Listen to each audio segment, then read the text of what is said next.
Hello and welcome back to the channel.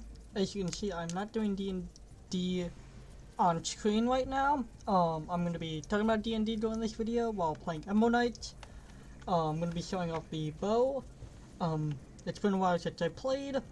Apologies for that, just a lot of stuff has been going on. But we're going to jump right into it. First thing you'll notice is a lot of the map, the opening map has changed a lot. I now have the Ember Pit, so I've changed colors, maxed out the tree. I'll just quickly run through these. So the first one, you can kind of pick between either one of these. Each one gives a different skill within that general tree. So this first one is like health and whatnot, money, attack power, etc, etc. So more like there's some health every room. Some gold every stage. Bonus damage to just after defeating bosses, if I can speak, as well as bonus damage to mini bosses and bosses. I like to do the relic dice instead of the skill dice or stat dice, just because it's a little bit more flexible, if you will. I always show Link. The difference between these two is one, you revive once at max health, but the other one you revive 4 times at 25% health. I like the 4 times, I'll gamble it a little bit. Last one is extra starting dice. You'll see what that is at the beginning. It basically gives me a second relic. Over here we got the compendium, if I can speak. 100% of it. That's pretty much all this stuff is. Over here you got a little shop, which you can see like the embers up here. I already have 1,000 embers. Typically what you use that for is to unlock these 4 different weapons. You only start with the sword, as well as to work on the ember tree. You can see I could respec, and I would have to respec all my ember. Also, this is how you get, I believe, new skills. Well, down here you get new relics once you defeat enough enemies, and to get new skills you have to defeat each sub-boss and boss on each stage. Over here is the weapons with Mulvin. He allows you to get weapon mods, and what that is I'll briefly show that. If I can hit the right button. So, once you get this thing called Ash, ASH, you can use it to modify your weapons to kind of spec into certain playstyles, if you will. So for the sword, I just have 30 attack gains extra crit, I get an extra relic each ward, and I can prevent a fatal blow or lethal damage coming in once per ward.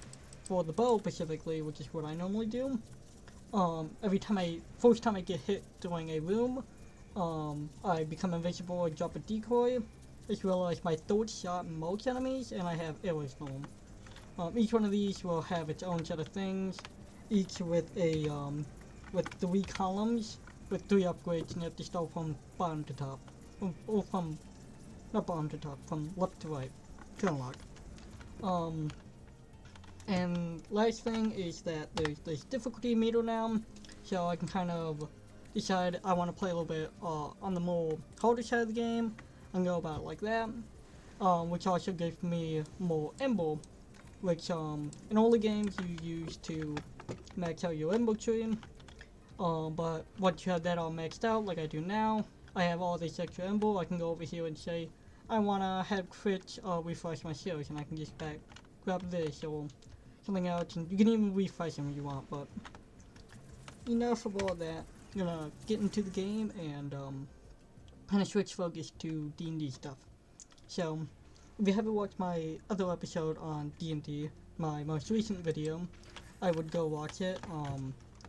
It just kind of talks about the homebrew of my world, my D&D world, the lore in it, as well as potential like future lore, and the origin stories. Don't exactly remember everything I have in it, but it's a good watch for anybody who's into D&D or world building or anything of that default. So, what I'm going to talk to you guys about today, in today's episode, as I play some Ember Knights in the background, is I'm going to kind of go over the first campaign I had in this world, and try to explain a little bit of the background of this world map a little bit to give a better idea of the D&D world overall. So, the first campaign I had as a DM for D&D, I've only been a player for about 2 years at this time, like 2.5 years, if that even. I think it might have been like freshman years, maybe even just a year by then or something like that. Not entirely certain. But anyways, I was still fairly new to D&D, especially DMing, and I, for whatever reason, decided to have a evil campaign, which is exactly as the name entitles, everybody's kind of evil characters, and not really the pro-tags, they're more or less the villains, if you will. And, so, the overarching story for that campaign was the party being sent on a quest by this evil warlord, who wanted to take down the strongest kingdom in the land, which is the kingdom of Eldion, the kingdom of the Seven Defensive Walls, or shortened for the City of Seven Walls. That campaign didn't really last long enough to do that. I think there was, in total, 8 total players in that campaign, the most I've ever had at a table. But most of the time, not everybody was there. It was kind of a swing in, swing out type deal.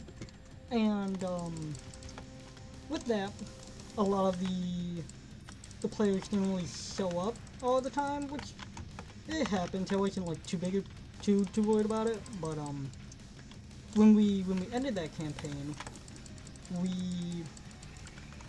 we had half the party split between one another. Some of them were actually in a entirely different plane of existence. For those who know the D&D cosmology, they were in the realm of, I believe it was chaos. I believe that's probably not the actual name of it, but no, it was limbo. It's limbo, which is the most chaotic realm. For those who don't know, and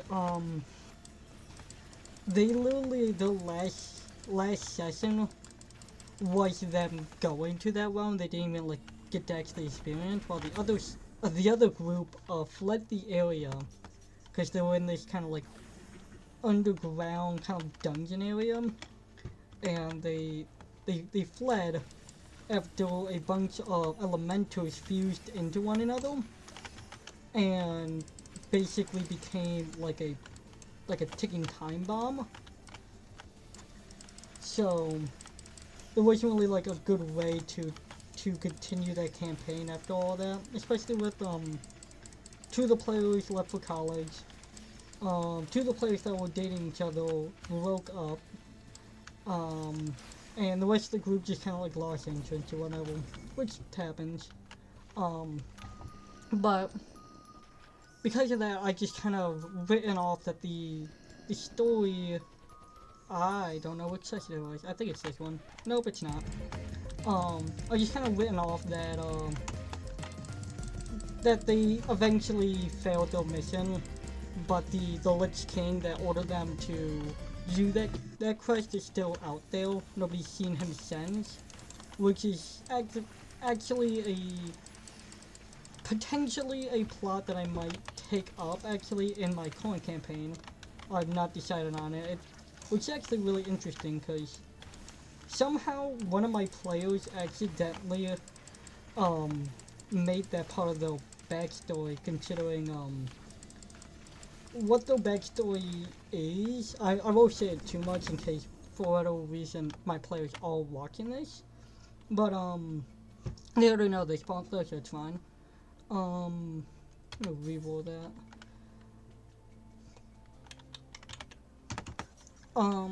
What it is though, what their backstory is a while back, they're an elf, and they're like, I think they said they're about like 450 years old. Which I think elves in D&D live to about 900, I believe. I'm not entirely certain on that, but so they'll like have their lifespan through, which I mean it's not too bad, but it's just kind of like they're a lot older than most of the group. I'm about to die. Let me heal up real quick. But what happened is the reason why they're an eventual is because they are trying to their hometown when they were younger.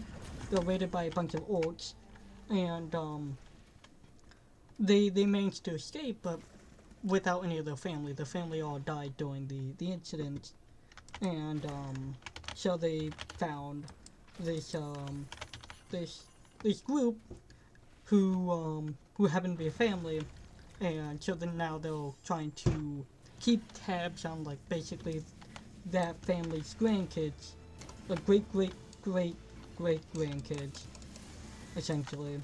And so these players, I talked to them and they know that this is kind of like happening, but that I timed that tornado horribly, but that group was ordered by the original Evil campaign from my first ever DMing experience, so there's just that for you, but yeah, so ooh, frozen, or stunned him, but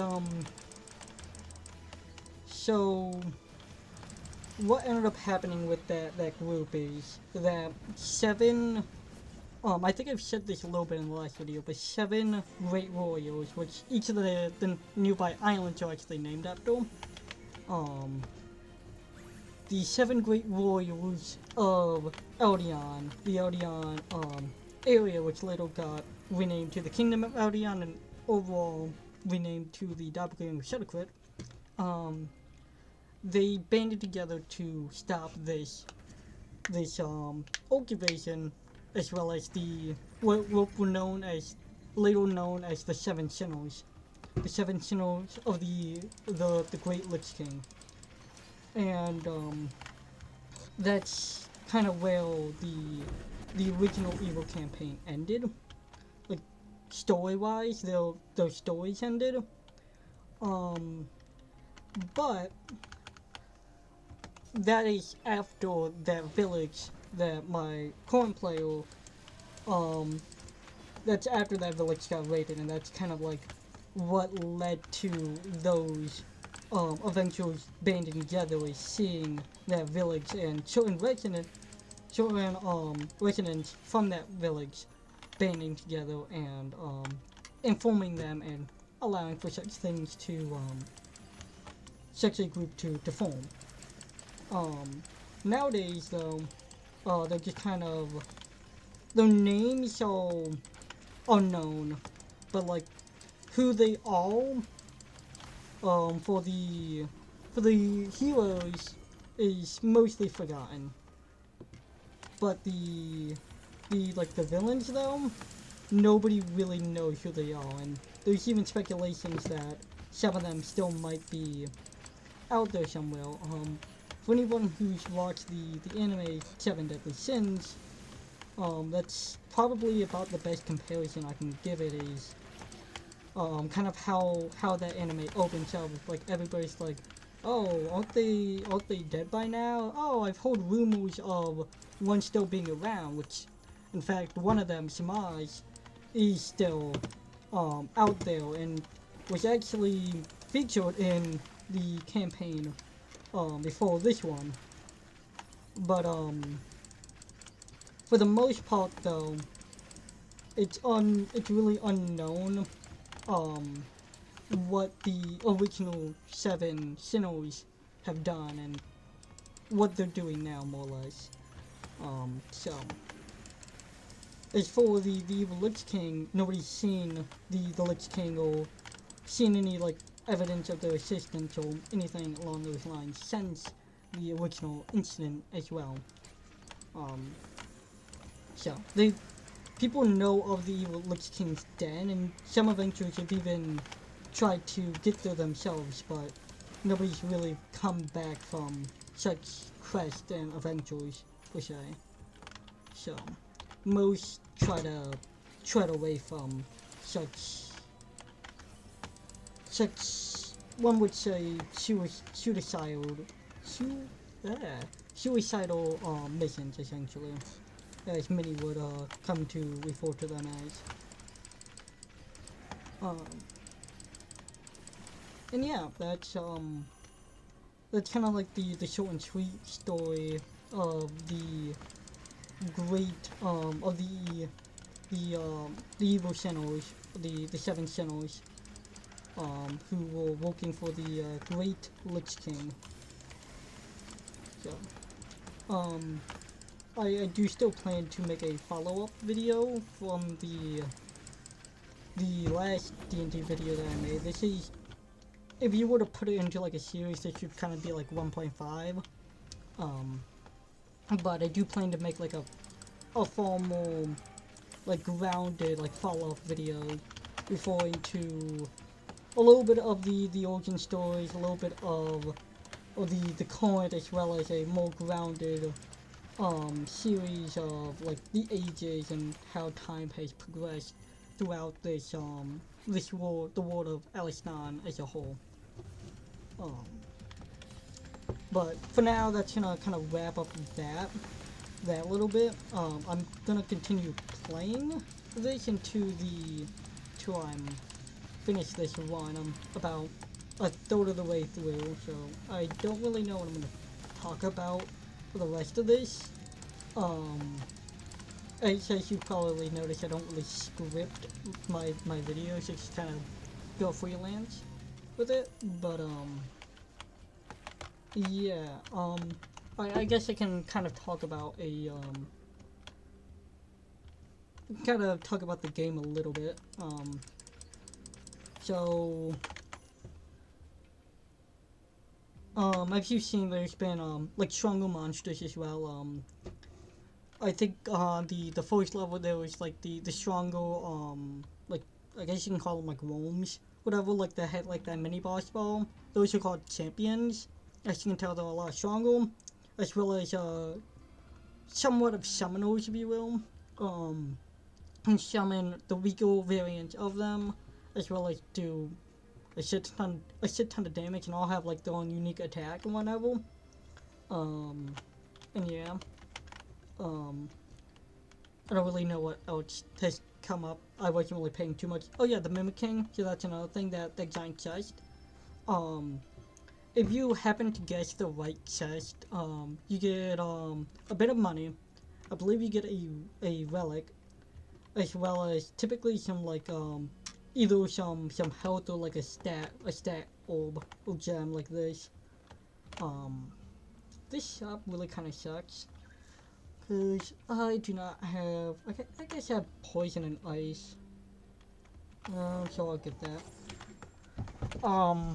As that stuff happens in the game, I'll talk about it, I guess. Right now, I'm in the game. I'm just trying to test out like different builds and whatnot. Not really getting good items though. Not getting terrible items. Just also my neck hurts. Like right here. I don't know what the fuck I did, but it's just been like a lot of pain lately. So if you see me doing like this a lot, then that's why. Yeah.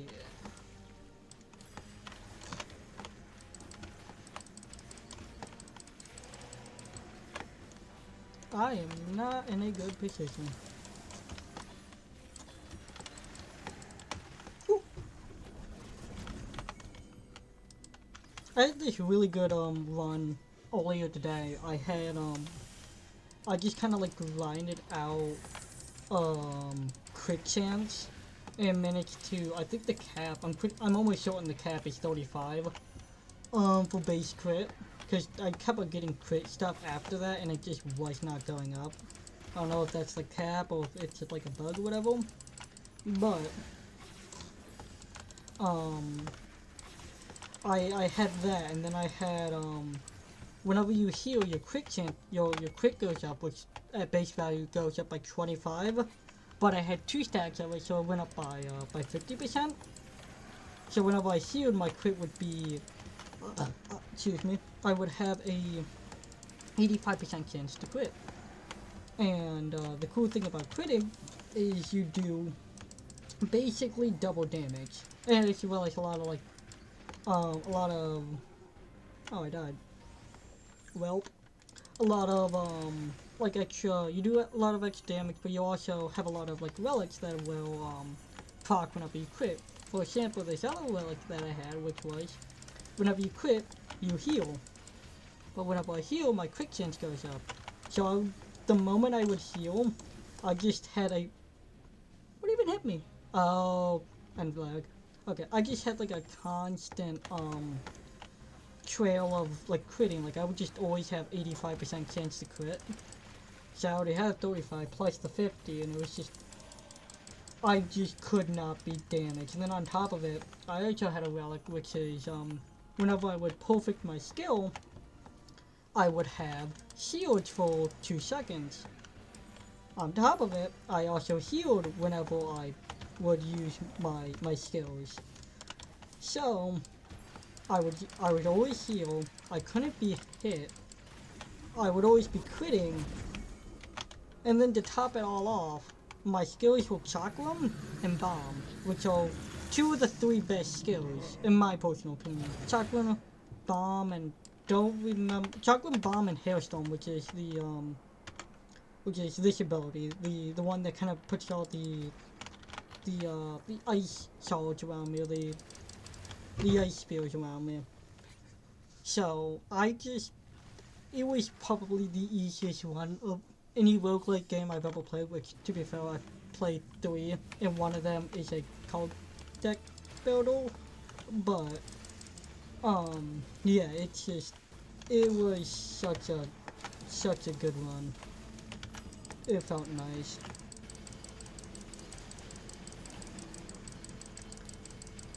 So, for those of you who play, Ember Knights, normally Boma isn't really much of a problem for me. I don't know if he's a problem for other people, but in case you didn't know, as long as you don't be an idiot like I was right there and got hit by that, but you can kind of kill Boma over to these statues and he'll get stunned like he did right there, and he'll be like really easy to hit, and you can pretty much like two set him, to like two cycle him, by doing that, if you do it right. And so, that's, I didn't really do it that well. It's easier if you have, like, really good, like, boss skills, like, Chakram, but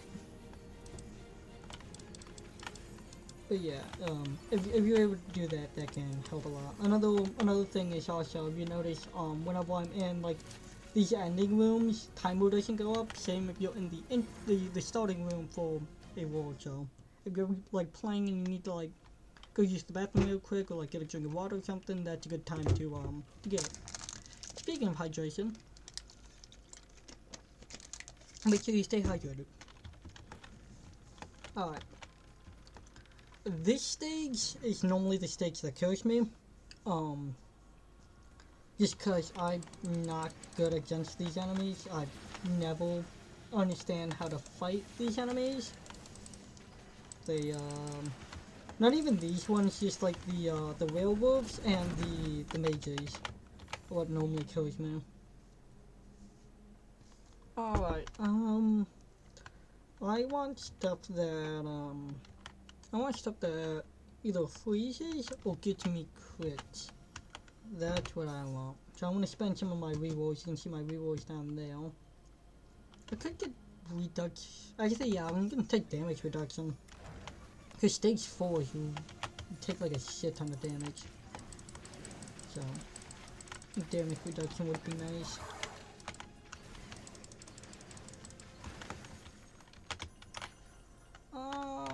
Do I want to go quit? 17 crit, get 4, so that would be 21 crit, so it'll be 1 in 5 hits. I'll get damage, since I'll probably get some small crit dice, by the time I fight the mini boss on stage 4, which that's when I'm gonna need it. Oh, speak of the devil. Yeah, so now I'm at, what, 19? Yeah, 19. So.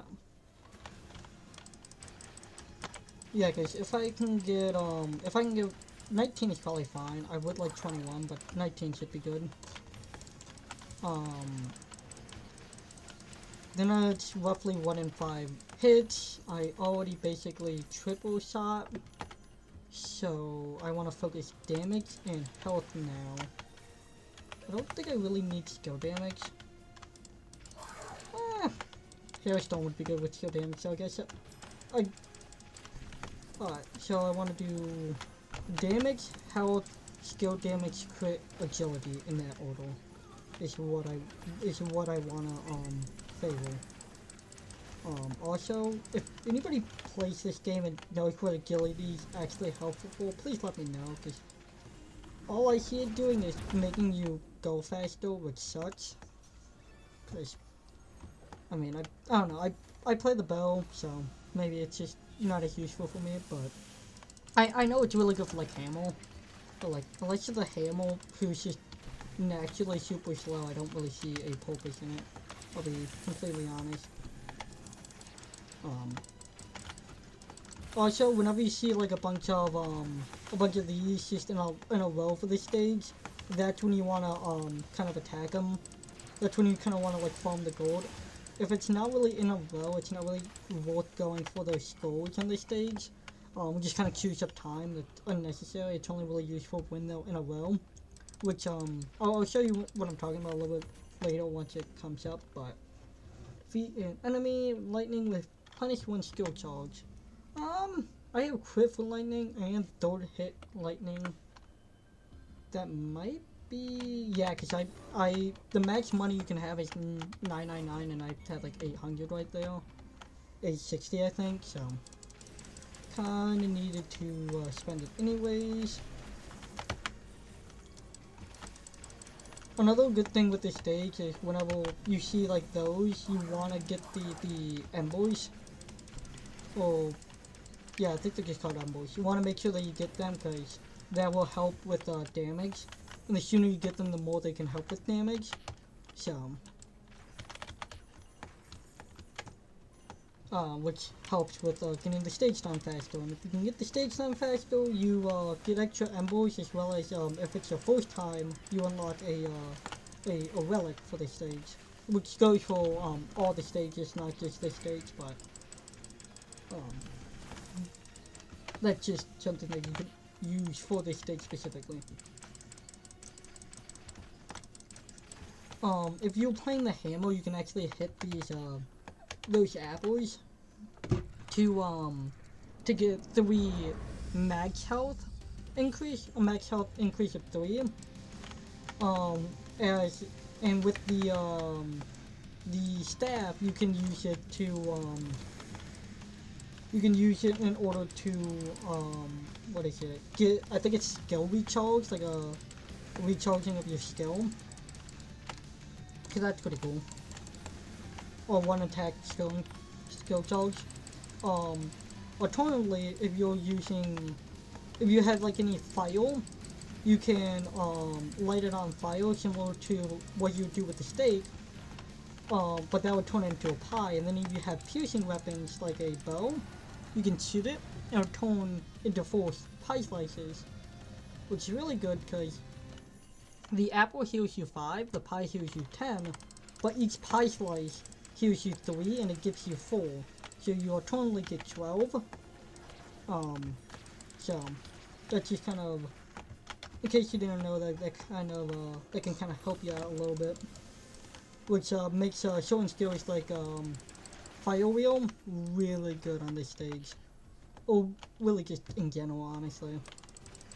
Great for healing up.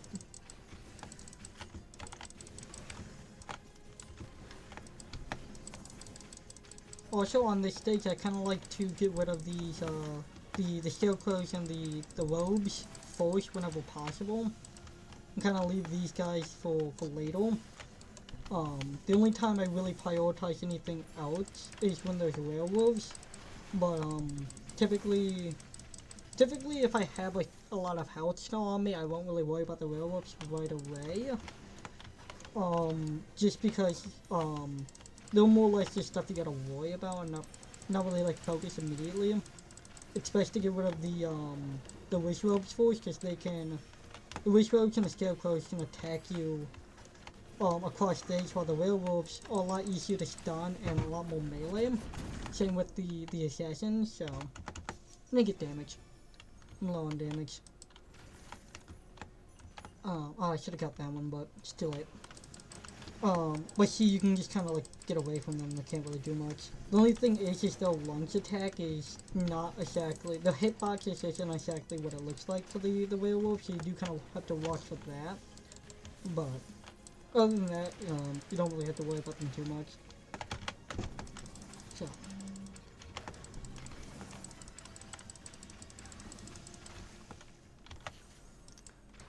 I wish I had like fire stuff, because then I can actually show you what I meant with the apples, but also if you burn like the pies or the steak, after you've already cooked it, you will also get ash, which only heals you 2 health for each ash, but so make sure you don't accidentally recook your food. Because, much like in real life, you don't want your food to be burnt. It does not taste as good. Fun fact with these red robes, if you have like tornadoes, something like that up, you can actually, I believe Ice Wall works with it as well. You can actually, I'm gonna be greedy. You can actually use the ice wall to stun it. Same with the tornado. Whenever they're in the air, no more attacks won't be able to attack them, but you can stun them in the air by doing that though, which will make dealing with them a lot better. So, also that's the lunge attack I was talking about with the werewolves. Come on, let me in. Alright. This boss fight is probably my least favorite. Not least favorite to play, because I love playing it. It's just my, not really the least favorite, but like the hardest, one of the hardest ones for me. So, well, most stressful is probably the best way to describe it. So, and yes, I am playing mouse and keyboard, not controller. I know controller is recommended, but I personally prefer mouse and keyboard. If you are playing mouse and keyboard, I recommend turning off the aim assist, because a lot of the times it would, when I had it on, it would just, lock on to stuff I didn't want to lock onto. I ran into that like a fool. On top of it, it is automatically set on, so you do have to manually turn that off. So, just kind of keep that in mind if you all play this game, or plan to get this game. So, come on, get him halfway. Not quite. Another thing, if he's latched on, if Phantom is latched on to those things, you can actually kind of like knock him prone. So. Also, you might notice like I should have taken damage, but didn't. You have a lot of leeway with invincibility frames on here, so don't be afraid to, like, see, like, right there. Normally I would have gotten hit, but I just dodged out the way, so, if you are playing this game, do take advantage of your iframes. It's very helpful. So.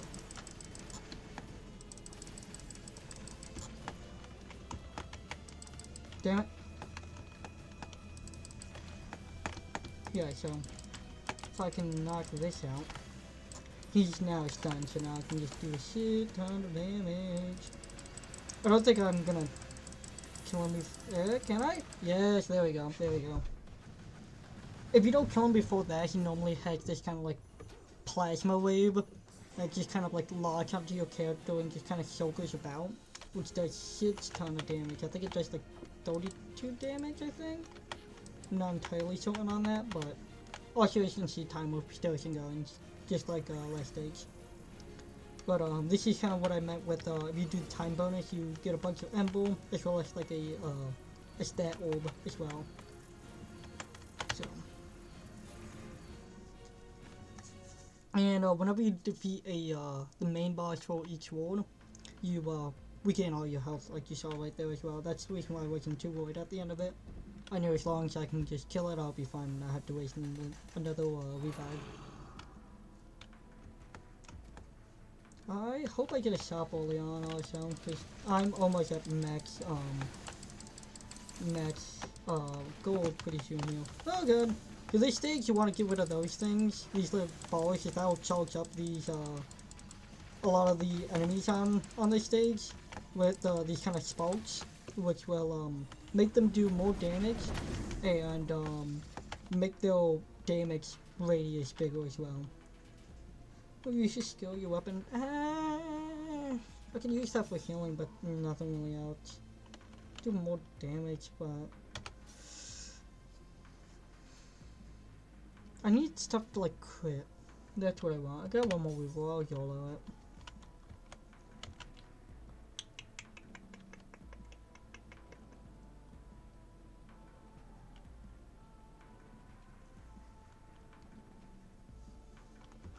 I think that one would be better. I think. Yeah, because perfect skill would only apply when I hit something with a perfect skill would only apply to my hailstone, and that already freezes. So yeah. Snowball is just harder to aim, which is the only downside. So snowball goes in the same general direction as your skill there. Skill damage.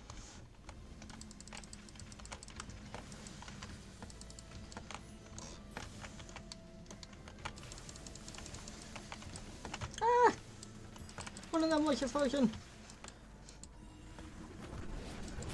Let me go get that apple. Nom nom nom nom nom. Woo! Get that, get that. No, fuck. Oh, I like. Also don't let those sparks, they will, like, redistribute into the other enemies, so. Make sure that whenever you kill these guys, you kill them quick, because they like to power up the other enemies. Like that. And multiply, which is not fun. Yeah, I'll go double shop. So this stage, you have a chance to hit the shop twice.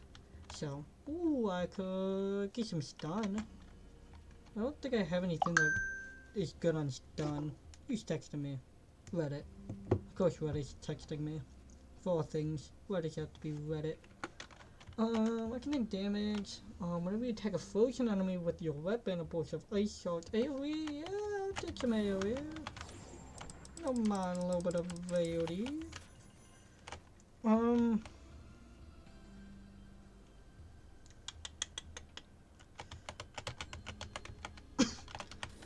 I think the stun should be better. Yeah, I was just bitching about damage, but 1 extra damage isn't gonna make or break it, I don't think. Now the question is, I don't think I'm gonna get enough money to be able to do another shop. Although I'm pretty sure I did 2 shops in this stage since I got the shop earlier. I'm still gonna go Ember. Break that early before it even pops up. Gotta get away.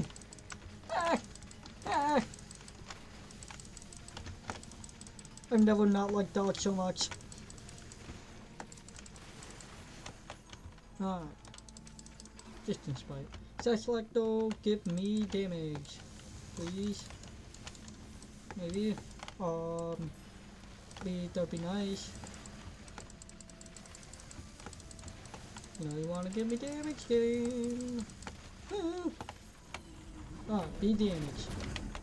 Yeah, damage. Let's go. Normally I want to focus health, but honestly 130 is pretty good for health right now. It's a little low on the low side, but 120 is considered low in my definition for this, so.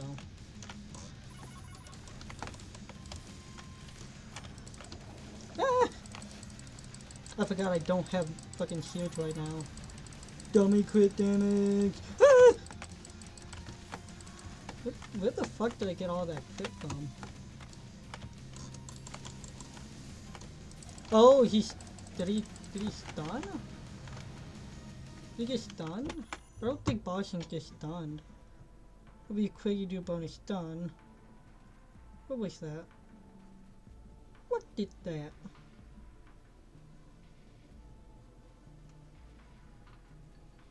There's no way that was just base crit. I think that was just base crit, holy shit. There's like fucking 7 of them. No, definitely more than that. There's like 10 of them, 10 to 12 of them. What the fuck is the odds of that? Yeah, there's another shop. I don't even think if I whipped the gold room I might have had enough for one item, but probably wouldn't have been a good item anyways.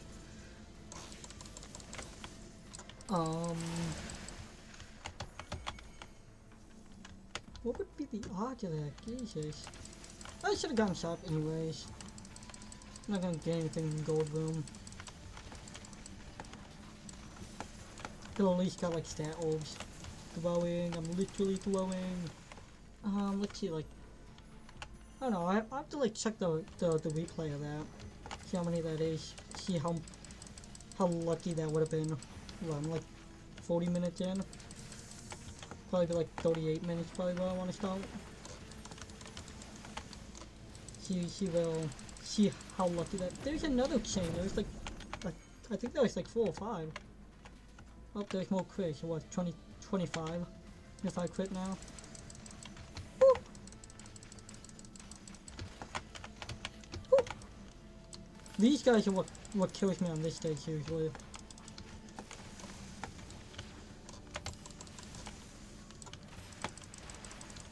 These guys, so much crit. I've already fought the mini boss, so what do I have to lose? Just yeah, as long as it's not an Ember room, I think I win these. If it's an Ember room, I might lose. I think I'll be fine now. Toads! Get out of here, Toad! Why did I roll into Jesus Christ? Why did I roll into the Toads twice now? Literally thrown. And an ash room, lovely. Okay, objective, don't die. How am I gonna keep that? Yes. Ah. Let's go over there, please. Oh, is it the ice shards? That might be it.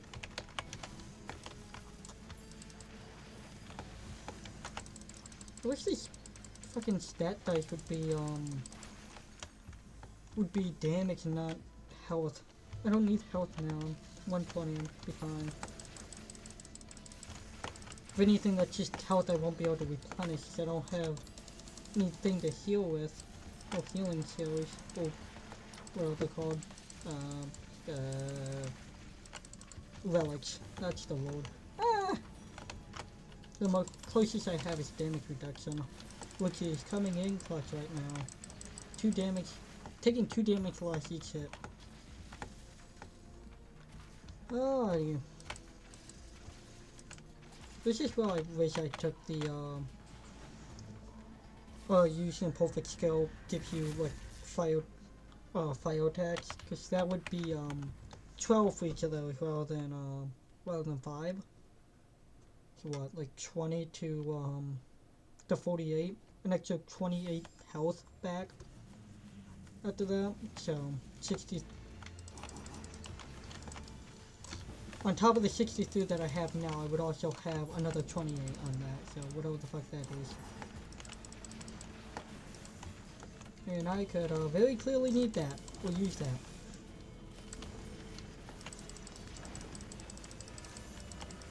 Hey, don't charge up. Oh, Toad.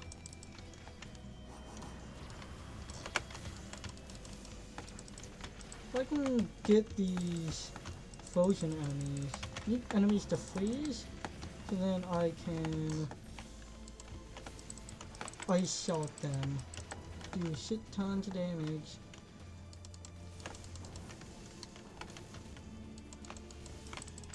I'm not gonna ice shot you anymore.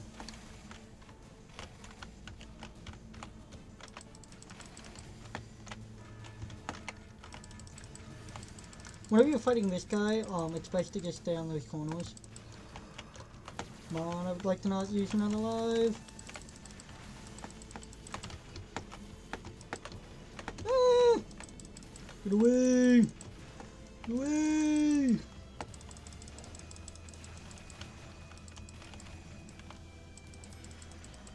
Somebody is playing War Thunder. Oh no.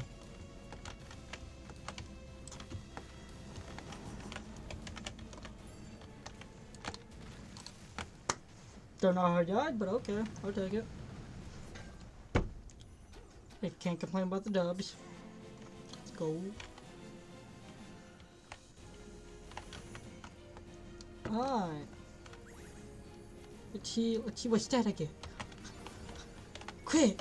I can't wait to use that next stage. Oh wait, there's only 4 stages. Whoops. Yeah, this game is still in, for those who don't know, this game is still in early access. So there is still a lot more to be added to the game. If you, like look at the weapons, you can kind of see that there's, it seems as though they plan to have 4 more weapons. At least I'm assuming that that's what they're kind of going for. And the story of the game is that, there's this guy, Pyrex or Prixie or whatever the fuck his name is. Something that starts with a P. He kind of like destroyed this world and everything. And we kind of had to like take back the Prime Wards. That's that guy that kept on appearing and powering up the enemies. So there's, logically speaking, at least 1 more ward that's gonna be added in. Potentially more, I don't know, but yeah. Anyways, that's gonna be the end of this video. Thank you for watching. I hope you enjoyed both the D&D side of things as well as the actual gameplay and me not knowing how to do this stuff. But anyways, that's gonna be all. Hope you guys come back for next video. Like I said, I do plan to have an actual part 2 to my original D&D video, my homebrew and lore building video, but that will come at a later date, which I have things a little bit more planned out how I want to go about that. So anyways, I'm gonna stop rambling on and adios.